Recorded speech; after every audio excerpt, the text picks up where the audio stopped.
सांगमाने मु आज आपण मानक एमिति एक गाँव को नेबी जोंटारे पातालपुटी महादेव सहित पूजा पाउछन्ते महावीर और प्रभु शनिश्चर ताहले आ विलंब कहीं चलतु ए प्रभु दर्शन करी आसीबा।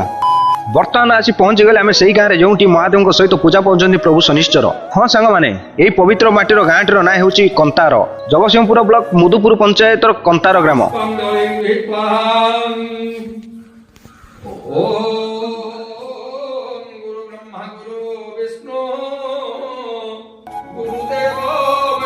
कहीं केउ कालू पूजा पाई आसुचंदी पातालपुटी महादेव बाबा कंतारेश्वर एवं यही किछि वर्ष पूर्व निर्माण होइछि प्रभु शनिश्चरंकर मंदिर ता सहित अछंती महावीर। एठिके आसबाक हेले आपण जगतसिंहपुर पटु आसंतु किंबा नाउगाँ पटु आसंतु सीधा ढिओसाई बजार को आसिबे। ढिओसाई बजार मात्र 3 किलोमीटर दूर रे अवस्थित यह ग्रामटी एक सुंदर ग्राम एवं ये जो स्थानटी अच्छी बहुत सुंदर मनोरम। जदि आपण मानु केतळे समय होउछि निश्चिंत आसंतु बाबा कंतारेश्वर को दर्शन करने सहित प्रभु शनिश्चर को दर्शन करंतु एवं कृपाशीष लाभ करंतु।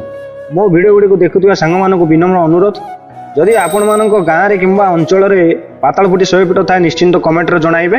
रहुछि पुणी देखाबो आउ एक शैवपीठ रे सुंदर जगार। जय जगन्नाथ।